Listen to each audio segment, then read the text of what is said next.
subscribe to our channel and press the bell प्रिय icon. विद्यार्थी मित्रांनो, सर अब्दुल सत्तार खान इस YouTube चॅनलमध्ये आपले स्वागत. 10th मराठी अक्षर भारती नवी कविता है ऑक्शन. प्रश्न उत्तर और स्वाध्याय देखेंगे. शुरुआत करते हैं. पहला प्रश्न है, खालील प्रश्नाची प्रत्येकी एका वाक्यात उत्तरे लिहा. पहिला, कष्टाचे सामर्थ्य अपुरे केव्हा वाटते. दुसरा, सैनिकाचे पाऊल जिद्दीचे का वाटते. तिसरा, डोळे भरून पहावे असे दृश्य कोणते. पहिल्याचं उत्तर आहे, जेव्हा मुठीमध्ये द्रव्य व शिरेमध्ये रक्त नसते तेव्हा कष्टाचे सामर्थ्य अपुरे वाटते. दुसरा, रणांगणात आजूबाजूला गोळीबार व धुराचे लोट येत असतात आणि तोफा धडाडतात तेव्हाही लढत राहिल्यामुळे सैनिकाचे पाऊल जिद्दीचे वाटते. तिसरे उत्तर आहे, सैनिकाची विजयाची दौड हे दृश्य डोळे भरून पहावे असे असते.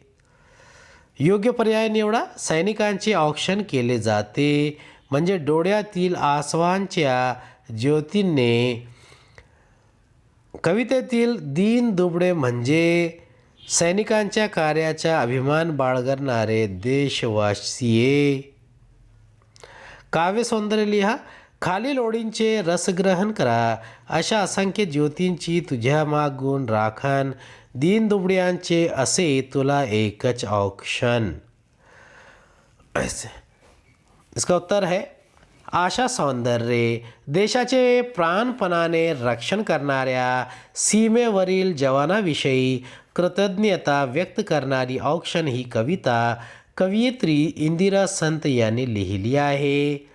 सैनिकांच्या शौर्यांचा गौरव करताना सामान्य जनांची, भारतीयांची भावनात्मक हृदय प्रतिक्रिया अत्यंत भावस्पर्शी शब्दात प्रस्तुत ओळीतून व्यक्त झाली आहे. काव्यसौंदर्य. या ओळीमध्ये कवयित्री म्हणतात, हे सैनिका, तू आमचे रक्षण करताना जेव्हा स्वतःच्या जीवाची बाजी लावतोस तेव्हा आमच्या डोळ्यातून कृतज्ञतेचे अश्रू ओघळतात. हे अश्रू नव्हते, या असंख्य आसवांच्या ज्योती आहेत. या ज्योतींनी आम्ही तुला ओवाळतो. तू सुखरूप परत येण्यासाठी ही खरे म्हणजे तुझ्या आम्ही केलेली पाठराखण आहे. आम्ही दीनदुबळे आहोत. आम्ही आणखी काय करू शकतो. तू चिरंजीवी व्हावेस म्हणून या आसवांच्या ज्योतींनी फक्त तुझे औक्षण करू शकतो. भाषिक वैशिष्ट्ये.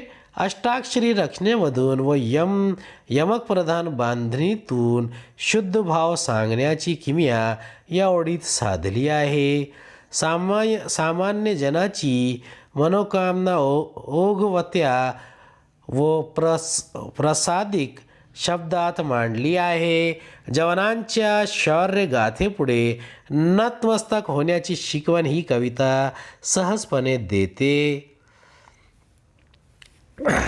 सीमेवर सैनिक सीमेवर तैनात असतो म्हणून आपण असुरक्षित राहतो या विधानावरील भाव स्पष्ट करा. कवितेच्या संदर्भात दीन दुबळे यांचा कवयित्रीला अभिप्रेत असलेला अर्थ स्पष्ट करा. तिसरा आहे, देशसेवा हीच ईश्वर सेवा असे समजून कार्य करणाऱ्या सैनिकांसाठी तुम्हाला काय करावेसे वाटते ते लिहा. पहिल्याचं उत्तर आहे, सैनिक आपल्या देशाच्या सीमेवर अहोरात्र पहारा देतात. ते दिवसरात्र अथक देशसेवा करतात. भारतीय जनतेला सुखाने चार घास खाता यावेत व सुखाची झोप मिळावी या हेतूने सर्व जवान डोळ्यात तेल घालून जागृतपणे सीमेचे रक्षण करतात. त्यांच्या पराक्रमामुळे व शौर्यामुळे शत्रूची वाकडी नजर भारतीय भूमीवर पडत नाही. असा भारतीय सेनेचा वचक आहे. प्रसंगी प्राणाची बाजी लावून सैनिक देशाचे रक्षण करतात, रक्षण आत्मीयतेने करतात. भारतीय भूमीवर शत्रूचा हल्ला होणार नाही याची ते रात्रदिन दक्षता घेतात. कधी काळी परचक्राचे आक्रमण झालेच तर धैर्याने शत्रूशी मुकाबला करतात. युद्धाची झळ ते भारतीयांना पोहोचू देत नाही. म्हणून सैनिकांच्या कर्तव्य तत्परतेमुळे आपण अत्यंत सुरक्षित राहतो. हे विधान सार्थ आहे.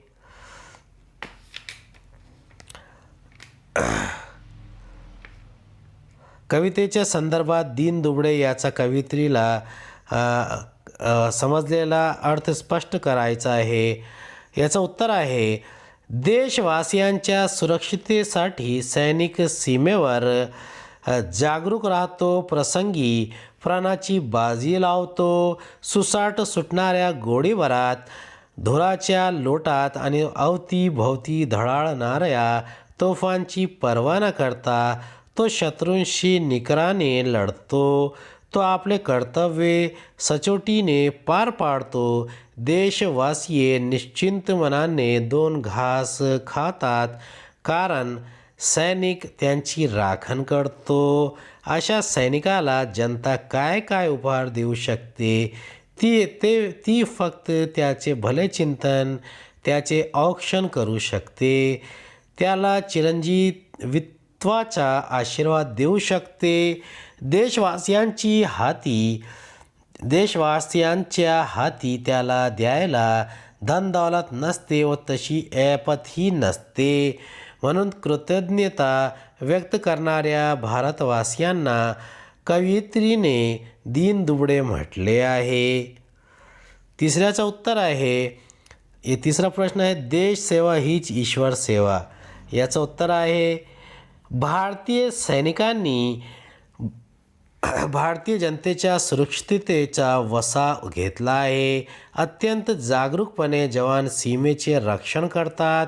ही एक उच्च कोटीची देशसेवा आहे.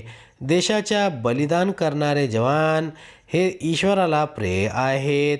देशसेवा हीच ईश्वर सेवा असे मानणाऱ्या या देशभक्तासाठी कृतज्ञतापूर्वक आम्हा विद्यार्थ्यांनी काही ठोस अभियान राबवणे गरजेचे आहे.